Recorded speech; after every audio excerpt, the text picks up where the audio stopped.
This is Hugh Synther. Yeah, I love it. What's going on, man? This is it, dude. Just just trying to find the funds to get that Mellotron, baby. So you really like that? I sent that to you, and I said he's gonna want this thing, man. I love the Mellotron, right?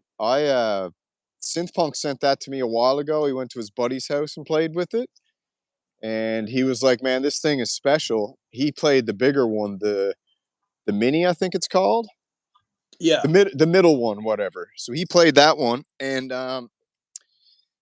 he was like, "Oh, it's special." And then I was like, "I just like that sound. I don't know. There's just something about that sound I like." What do you think? You're the one who friggin' spawned this goddamn gas session, so. No, I've always liked the Mellotron. I always liked the way it sounded. That's why I have it in Logic. I have a VST of it. Oh, look at those sneakers. He's got the flower power on today. Friggin' right, dude. Oh, you got the Echo Craft shirt on too. Bro, I got all the swag going today, man. I got the perfect amalgamation. You got the little bit of pink in there. You got the baby blue. It's perfect with these sneakers. Flowers just ain't for girls, dude. Everyone got to knock that off. Flowers are for real men. I never thought. I love flowers. It's funny. I used to buy flowers for my wife every once in a while, and she'd be like, "What are you doing?" I said, "Well, I like putting them on the table. I think they look nice." Yeah. But anyway, Yeah. I know you're not into VSTs, but I'm gonna get you. Listen, man, it's your guys' mission to try and convert me to the VST virgin, but it ain't happening, brother. It's not even a conversion. I'm telling you, if you just get into Logic, right? They give you a ton of stuff for free, and the Mellotron on the Logic Pro 10 is awesome. But the problem is, you know what the problem is? You're gonna buy a hardware piece that has a VST in it. Yeah, but the problem is I don't know. I like to see the piece of gear and touch it. It's like it's even just as powerful an experience as hearing the sound from it, as looking at it, No, I and get being it. like you're beautiful. Listen, man, you can do two things. You can no, I won't go there actually. listen, yeah, It's a listen. textile thing. Yeah, yeah. Okay, yeah, VSTs. I know what you were gonna say, bro. Yeah, VSTs are corno, if you know what I mean. I won't use the word so you don't get copyright or struck. Yeah. VSTs are corno. I like the real thing, player. You know what I mean? I hear you. I don't need no corn hub. I like to I like to actually, be in the same room with my gear, No, I understand. I'm just saying, without spending, $1,000 on something like that, you could get. And you know what I'm going to do? I'm going to send you some stuff that I did, and some MP3s or something that I did with just the Mellotron stuff. Nothing else. All right. And you could compare it. You could. Sup, Hey, what's up, Turtlefoot? Tutti Fruit? Turtlefoot. Turtlefoot. I was say it says, amazing to see the smiles and the happiness. Thank you. Hey, that's cool. Yep. But yeah, man, like I'll play some stuff. And I'll jump in the shower, take a shower, whatever. I'll get in the studio, play some stuff, and I'll send it to you. All right. You can't even tell the difference. Don't send it. Do a video about it. All right. Do a video about it, because I'd like to see. Let me ask you a question. This is the question I got about the Mellotron. Why is that friggin' thing so expensive? For one, okay? Why is that so expensive? But two, how come Mellotron has this, do they have like the proprietary tech samples, digital samples for this thing? Like, how come they can get away? Why has nobody made an equal, you know what, Behringer Uli, I know you're listening. Uli, will you please, for the love of God, make me a Bellotron? Will you just make me a Bellotron? Ron. Make me a Mellotron. Give it to me for even $399, and I'll buy 3 of them, and I'll give Echo and Synthpunk one. I'll do that. I think I think it was. What's the deal?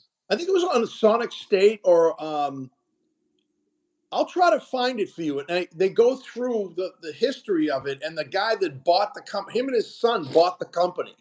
Yeah, They started making them again. they're beautiful. Synthpunk No, was like, it's a 10-trick pony. I'm like, well, guess what, bro? Sometimes you only want your pony doing 10 tricks. You don't want him running all over the friggin' ranch, beating the crap out of everything, right? So and it's a 100-trick pony, actually. Oh, it's amazing, dude. You know the song "Stairway to Heaven," right? Yeah. I believe the flutes that he used on that was a Mellotron, and it has that kind of eerie sound to it. You know what I mean? Yeah, eerie, lo-fi-ish because of the cassette, and it's got like it's eerie. It's hold on. eerie. Devoid of funk. Echo, you made me pull the trigger on the Hydrasynth Explorer with your Muse PB12 stream yesterday.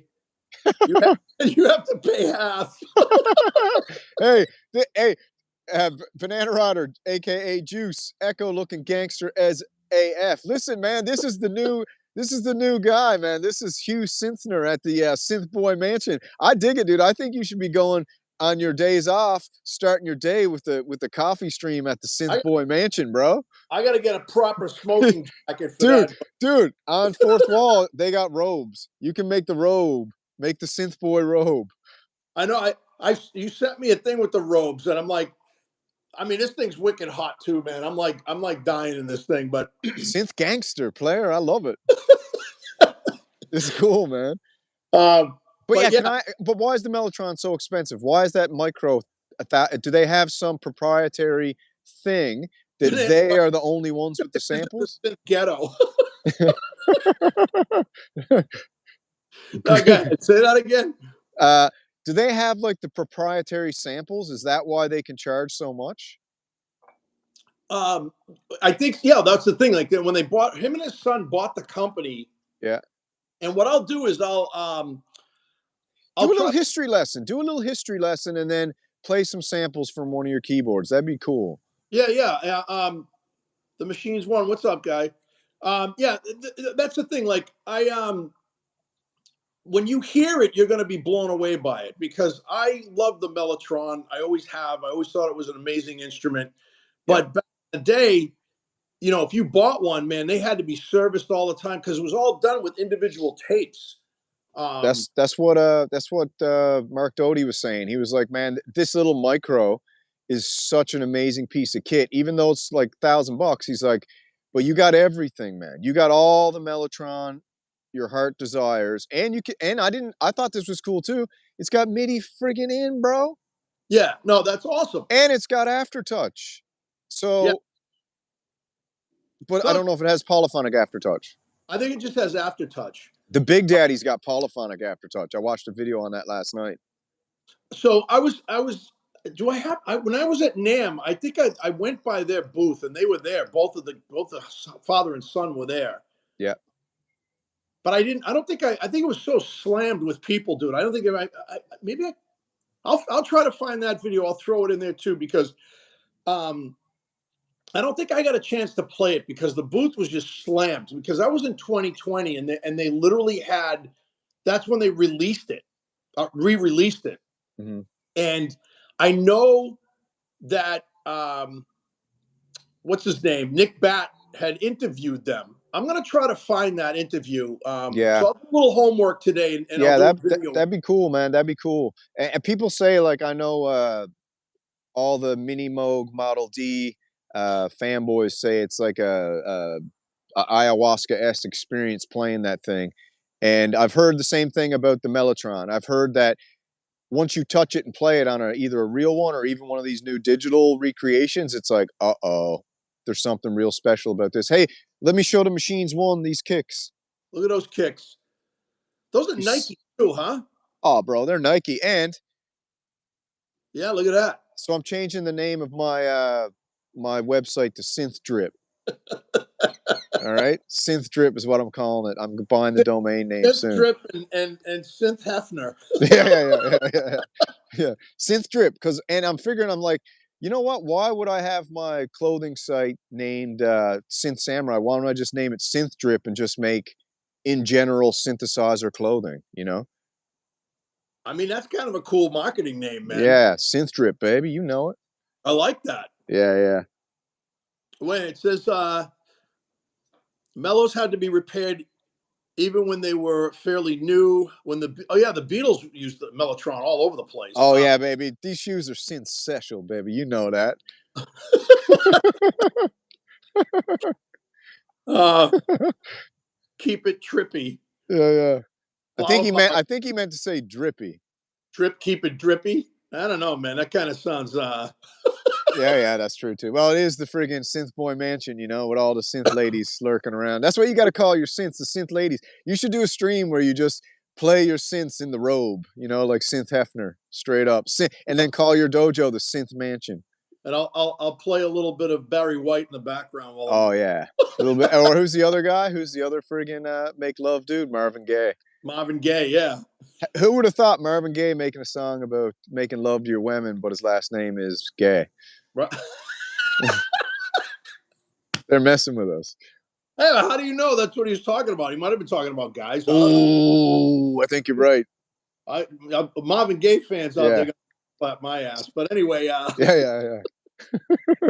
but no, man, I like I said, I was always intrigued by the Mellotron because I would hear stuff on Beatles albums and on like the Zeppelin albums and stuff like that, and I would sit there and I would go, "What is that?" Yeah, I agree. Because back in the day, we didn't know any of that stuff. Like there wasn't any. I think there was one magazine that was out called Cream. Believe it or not, that was what it was called, and it was a rock magazine. There was Rolling Stone, but Rolling Stone never really talked about gear. And so that's where I would get most of my information. We didn't have internet or anything. You know what I mean? Yeah. So I would always. You guys are still living in friggin' caves back then, weren't you? Yeah, man.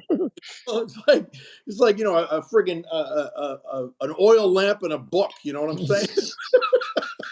Dude, you know what? Decking your studio out in oil lamps and all that shit, I bet it'd be some cool lighting. I'd totally do it up Egyptian style. Mm. I just got through watching The Mummy last night. After I watched, I couldn't take watching any more videos. I watched the Juno-X videos. Juno-X is a sleeper, isn't it? Dude, I was like, I sat there and I went, wow, right now it's $300 off on Sweetwater. $16.50, baby. That's a deal. That's a deal. And I can't, man. I gotta pay off my card. Yeah, I gotta come up with a plan here, man, because I gotta get some synthesizers and I gotta get them fast. So I gotta come up with a plan to get some cash, and I gotta do it legally. You know what I mean? Yeah, Devoid says Juno-X is a beast. And you know what? Like I think I said to you last night, what I like about the Juno-X is it because I had two Juno 106s, and when I saw the way they lay it out and everything, I was like, oh man, it's kind of like a nostalgia thing for me. Yeah. I have the JU-6, the Roland Boutique, which I'm Yeah. selling. Yeah, get rid of that. And I got the little keyboard with it and everything, and it sounds amazing. Don't get me wrong; it really is. It even on the chorus, it even has the noise that noise that used to drive. What's that, 4-voice? Yeah, it's 4-voice. 4-voice. Interesting. The crazy thing about the Jupiter X too, though, is that you can do the Juno on the Jupiter X, but the Juno-X interface is way less complicated than the Jupiter X interface. I watched you sent me Mr. Tuna's video on it, and I watched it. And I tried watching Loop Pop. I was all over the place with him. I got ADD. I couldn't. Yeah, he goes too deep. And Mr. Tuna, like very basic, and he even showed you how to layer sounds. And I was like, like the Jupiter. I couldn't believe that I could layer sounds like that. I mean, I do that in my studio now. I'll layer 2 or 3 synths together, but being able to do it massive on one synth. Yeah. I like the way he made the bass sound on the strings, and then he said, "Okay, now we're going to go up a couple of octaves." Yeah. And he goes, we're gonna do an SH-101 sound on this, and I Yeah, was well, like, bam, bam. I know, yeah, I know, I know. I think the Jupiter X. Are you talking about the Juno or the Jupiter now? the Juno. Both. The Juno, yeah. I think you can do it on both, Yes, but you can track both. like you said, the Juno's got it seems like a quicker, more intuitive interface. Oh, I don't know, man. Both of those are so awesome too. What does he say? It says, uh, loop pop is for when you're on the verge of buying or have already bought the gear. Yeah, I mean, I've watched him to learn stuff. Yeah, That's when I've already bought stuff. You know what I mean? yeah. System 8, get both.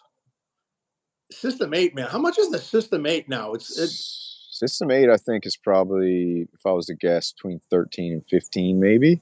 Could be more. I don't know. They even make that anymore? I don't know. I Yeah. know Don't buy digital. Uh-oh. the cow food. You rolled up on the wrong block, baby. This is the digital dogs block in here, player. Listen, I gotta get back to work. I say I don't know if you can keep this stream rolling if I exit out, but if you can, keep it rolling. I gotta bail. All right, man. All right. I'm gonna dig a little deeper on the Mellotron stuff. I'd love a video on that, brother. All right, cool. All right, man. Slope. All right, ciao. I'm still live, guys. Let's say here it says 1,000 an average. Yeah. So here's the thing. I like the System 8's nice. But I don't know. I like the Juno because of the way it looks, and like I said, it's a nostalgia thing with me because I own two Juno 106s. But Synth Samurai, yo, he had to go, but he had to throw that last one in there. But yeah, guys, I really like that nostalgia looking thing. That's why I bought the JU6. And because I like the sound of the Juno 106. The JU6 is a great little synth, the little boutique synth. But I'm selling it. I'm selling it on Gear Exchange. I got I'm going to sell my TR9 on Gear Exchange, my TR09 on Gear Exchange, and I'm also selling the J6 chord thing on Gear Exchange. And I got a couple other things I'm putting up on Gear Exchange. But yeah, I got to get rid of them. The machines one. Yeah, I used to own two 106s. Like an idiot, I sold them. I shouldn't have, but I did. But yeah, man, I have a machine that inspires. Eat with those eyes first, right? Yeah, man, exactly. I have to have a machine that inspires. I do. You know, that's funny. That's why I bought the Hydra, because I went back and looked at some videos that I took at NAM in 2019 and 2020, and I found some stuff on the Hydra synth, and I remember how interesting it was. The booth was slammed. I played it for maybe like 2 seconds because it was just slammed in there. And you know, 4 years later, the Samurai talks me into buying one, and I ended up buying one, and I'm falling in love with this synthesizer. You know, um, got a dip. I'm at my train stop. Next time I go, all right, man. Devoid of funk, very cool. I'm glad you put your 2 cents in. Have a good day, bro. But yeah, so like, you know, I just think that I don't know. I just think that the Juno X uh, reminds me of the 106. I like the way it looks. From what Mr. Tuna Music said, that it feels real nice. The key bed. Um, you know, I mean, it never ends, man. I always say I'm never going to buy anything. Samurai Mellotron gas. I always say I'm never going to buy anything again, but I always buy stuff. If you've seen my earlier videos, I always started the video with yet I bought something else. It's just, you know, synth punk always says, how many synths do you need? You know, and he's got what, three now? After he had how many? I mean, his studio was amazing. But I don't know, you know, it's weird. It's like every time I play one of my synths that I haven't played in a while, it inspires me and it draws me back into doing things with it. So I mean, is there too much? Is there too much gas? Is there too much equipment that you can own? I don't know. I've always been a gear whore. You know, um, Synthpunk had 60 synthesizers. That's crazy. But you know what? When I look at my studio, man, I got how many do I have? It's crazy. I have, and and the guys like the Machines One, like you got a ton of stuff too, bro. And then you got modular stuff, and modular stuff's another rabbit hole that I choose not to go down. I Nothing against modular. I've already done it, been there, done that, and it is a rabbit hole, and I just can't. I can't. I just that's just. I ended up selling it. Synth Samurai says all gas, no brakes. Yeah, I mean, uh, have you ever been on a highway? Like when I'm going down south and there's this highways, and on the truckers route especially, there's these ramps that go up, and they're all made out of dirt, and they're for trucks that lose their brakes, for like 18 wheelers that lose their brakes, and they pull off and they go up this ramp, and that's what actually stops them. Sometimes I think there should be a gas ramp, because I literally need to stop sometimes. Um, don't recommend for folks except the Samurai. What? So fun but too expensive. Uh, yeah, I mean, it really is. Like I said, I had a Pittsburgh module to start, and I bought a couple of modules after that, and I just found myself sitting there, patching and making sounds, and I wasn't doing anything. I wasn't writing anything. So yeah, I don't know. Um, Hydra seems jack of all trades. Is it better than being a master of one? I don't know. I have several synthesizers that I love. I just did the update to the Osmos, and the Osmos, is a great synth. I love it. I love the expressivity of it. I think it's very cool. Um, but I just what I love about having different synthesizers is the fact that I can tap into, because they're all unique, they're all different. You know, um, they they all have their own quirks and sounds, and they all have their own little, some of the effects on them. Some of the ones that have effects on them are different, like the Matrix Brute effects, Bucket Brigade effects, but they're not great, but they are, which is weird. Um, so I mean, they all, and then you have the DeepMind 12 that has a plethora of effects on it from TC Electronics, um, that sound amazing. So I mean, they all have effects, and a lot of people, poo-poo the Rev 2 effects. I think the Rev 2 effects have great sounds. They have great effects on them. The delay and the reverb are really nice. I put other effects. I put pedals on my Rev 2. And I do that occasionally, you know what I mean? Like, I'll throw on. I have a ton of pedal effects. Samurai keeps telling me to do a video on all the effects I have. Um, I got to pull them out of the closet. It's crazy. It's like I have so much gear. Sometimes I get overwhelmed, and I think that's part of the that's that dirt ramp going up to the highway for to stop the gas truck. You know what I'm saying? But you know. DJ Wojtek, Nord is king of all synths to me. Yeah, the Nords are nice, dude. I'm not a fan. They're beautiful. They're very well built. I'll be honest. I'm just not a fan. It's like Kurzweil. Some people are diehard Kurzweil fans. Kurzweil makes great sounds, great synths. Um, just not a fan. Back in the day, they were all the rage. I remember playing a couple of them. Real nice synthesizers. Um, I need that Moog noise or that Oberheim cream. When I think Hydra, it just does it all, but does it completely satisfy? And Banana Rider, that's a good question.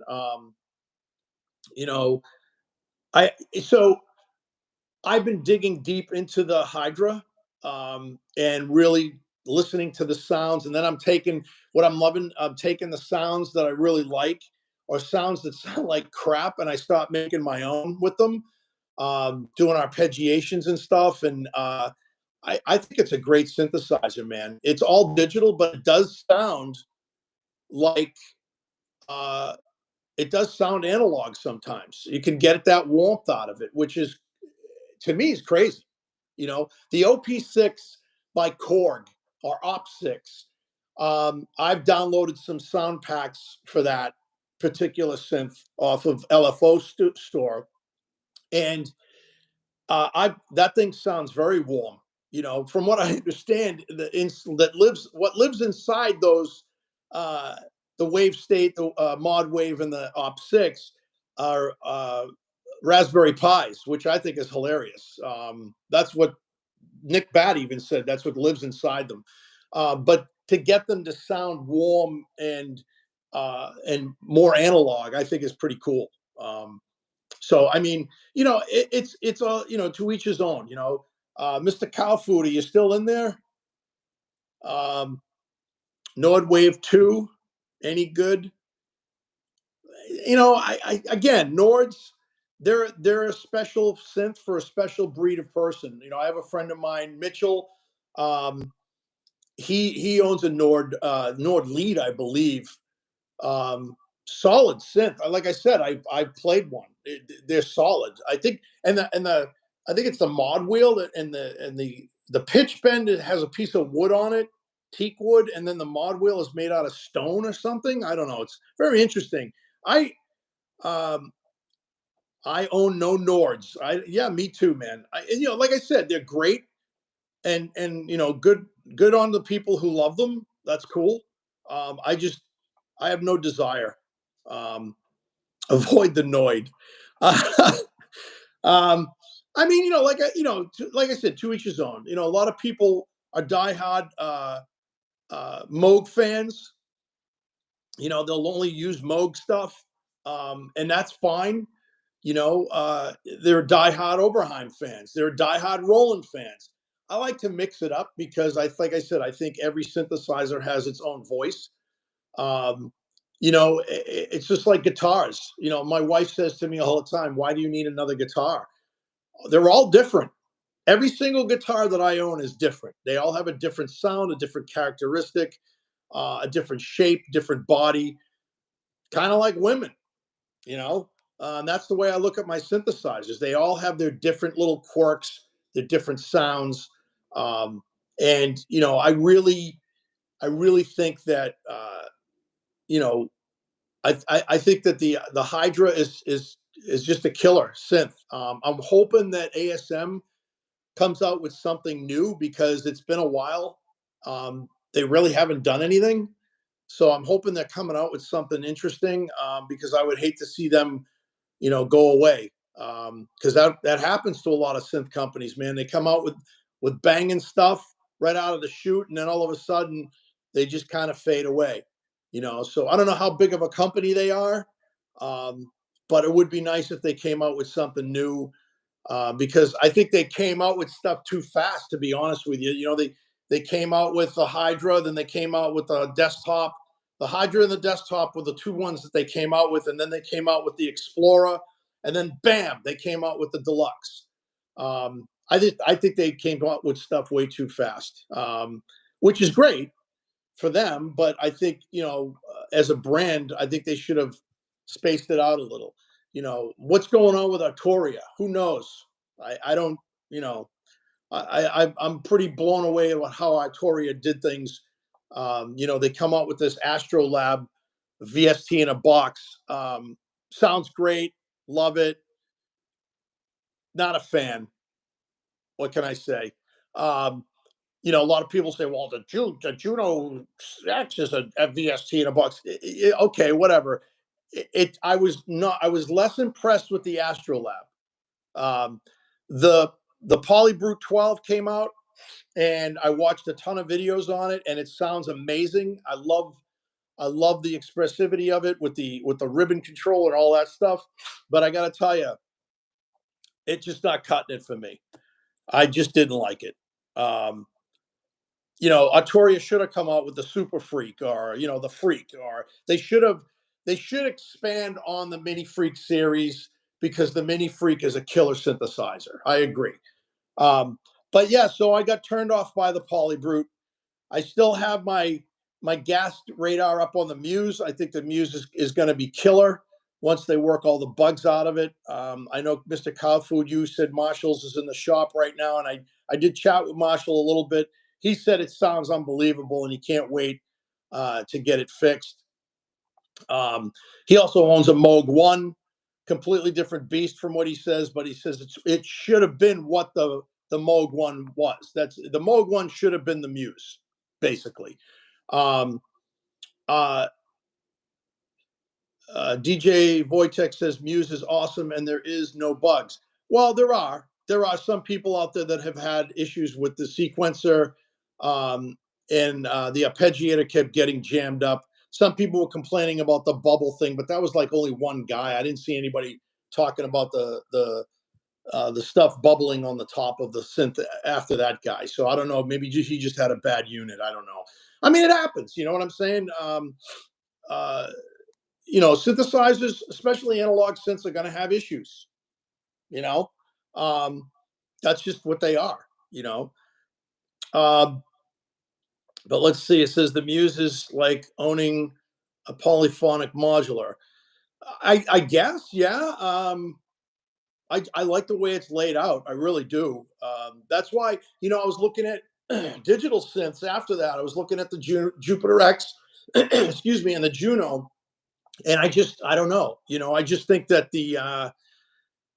I might go digital. You know, uh, only because I just like the fact that, you know, Roland's been around a long time. You know, and when they make stuff really well. You know, they really do. Um, there was a time when Roland was just kicking out, you know, these all-in-one boxes. It was in the late '80s, early '90s, going into the late '90s. Um, you know, so I mean, they were doing this thing where I wasn't impressed with a lot of their stuff, to be honest with you. I think it was the what was it uh, I forget the name of it. It was blue. It had an 8 in it, the 8000 or whatever it was. When you own a Muse, you think the world is not that bad after all. I'm telling you, man, I love the sound of it. You know, uh, Victor Koftron, go check out his video. Like I said, um, check out some of that stuff, you know, that he's done with the Muse. You know, Marshall Arnold, check out his channel, listen to the Muse. You know, like Synth Samurai says, having them in the wild and seeing what they can do. I haven't seen any PB12s in the wild other than the people who got them either sent to them or they bought them right out of the chute. I don't know. I don't know. I didn't see any. All I keep seeing is, you know, uh, special order, Sweetwater, Guitar Center, special order, special order. So I don't know. The Muse came out and they were available. That's all I know, and I see people using them. So it makes me say, you know, Moog and in music were on top of it with that. You know, um, the Summit Peak, yeah, the Summit and the Peak, those are great. Um, uh, yeah, I actually played a Summit. Fine, it's a fine keyboard. It's nice. Novation, you know, it's funny we never talk about Novation. I don't know why, but you know, they are nice. Uh, but like I said, it's just that nostalgia thing with me. When I look at the Juno-X, and I just sit there and I go, "Yeah, there's a Juno, man. That's what it looks like." You know, um, well, eye candy for me. You know, but like I started to say though, you know, the problem is you know, we have gas for things and we want everything, and I don't know. You know, it's kind of scary. You know, because I have a very large limit on my Sweetwater card, which is scary. They keep giving me more money on that card. You know, that's what happens with companies is they, you know, when you buy a lot of stuff from them and they go, "Oh, hey, you want some more money on your card?" And you say, "Yeah." and then next minute, you're in friggin' major debt. No, really, the Muse can, Mr. Kafu says, no, really, the Muse can modulate anything with anything, has a slew of options for LFOs, that you can do AM, FM, et cetera, et cetera. 1.5. Mr. Machines one says 1.5, you can buy a real Juno 106 versus buying a Juno-X. Here's the deal, though, dude. You can. So I'll tell you a little story. My Junos, I had one that was brand spanking new in the box, as I bought it when it came out. And when the Korg M1 came out, at the time, I was like, oh, I got to have that. So I literally sold my Juno 106 to a company called eWorld. So that was a big store in Boston before there was a Guitar Center. And I sold it and I bought the M1. And I had the M1 for years. And then I bought a secondhand Juno 106 that had a cigarette burn near the pitch wheel. It was played live. You could tell it was pretty dirty. So I had to clean it up, opened it up, cleaned it out. The person was a smoker who owned it. But I got it for a song. I got it for $200 at Guitar Center. And this is when analog stuff, they were basically throwing analog stuff away. Basically, nobody was buying analog stuff. Everything was digital. And I took it home, cleaned it up, tested it out. Everything worked fine. Probably in 2 years, the voices started to die on it. And so back then, and this is the early 2000s. This is, I'd say 2001. Roland still sold the soundboards that you could actually buy direct from Roland to fix the 106. And I was about to pull the trigger and buy some of that stuff and fix it up. And finally, I just said, you know what, man, this is going into way too much money because it weren't cheap to buy that stuff. So I just said to hell with it, and I brought it back to Guitar Center and I told them what was wrong with it, and they said sure, and they basically gave me my $200 back. And I bought and I traded the M1 in, and I got a motif. And back then, that's what I used to do. I only had maybe 2 or 3 keyboards, mostly modules. I had a bunch of not Ensoniq, EMU modules, and I also had a walled-off Pulse. The first Pulse was great sounding synth. Not very difficult to use at all, very simple. So I had a lot of stuff that I had all the elect tribes, the Korg elect tribes. I had them all. I wish I kept them because they were great little boxes. I had God, man, I had so much. I wish I could find the pictures of my old studio. I don't know what the hell I did with them. I've had several studios. I built several studios, but the last one that I had when I had all that stuff. I had a Korg Prophecy, which was a great little synthesizer. Had a barrel on it with a ribbon controller on the barrel. That was your pitch wheel, but it had a ribbon controller on it. It's all silver, great sounding synth. Sold that. You kick yourself in the ass because you miss all that stuff. But then again, a lot of that stuff had issues. It was a weird time back then because there weren't a whole lot of analog out there, and if they were very expensive. Like you still had Moog, you had sequential circuits, you had Oberheim, and those guys were still way overpriced. And for me anyway, I was married, I had a baby, we lived in a small apartment. So I mean, it was way overpriced for me to buy that kind of stuff. And there weren't any real VSTs out there. I think Rebirth was the only thing by Propeller Heads. And then they got sued for Rebirth. But anyway, so I I got rid of the other Juno, and I bought the Motif, and then the Motif was just a workstation, and I wasn't digging the workstation stuff, and I had that for a while, and then oh, I got a Fismo. I bought a Fismo, an Ensoniq Fismo. What a pretty colored synthesizer, interesting synthesizer. But yeah, I got rid of that. I got the Motif. I got rid of that. And then I had nothing. Um, yeah, I basically had a MIDI controller, and I used GarageBand, and that's all I had.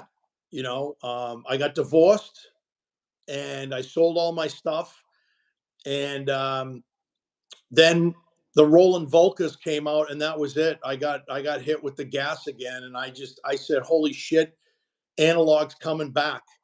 And all of a sudden, everybody starts kicking out analog synths and analog this and analog, and I went to town, and I haven't stopped since. And I'm not going to sell shit this time. The stuff that I am going to sell is just sitting in a closet. It's digital. I'm not saying anything bad about digital. Obviously, I love digital, but it's nice to have the best of both worlds. And the stuff that I am going to sell, I don't use. I haven't used in 3-4 years, and it's just sitting there.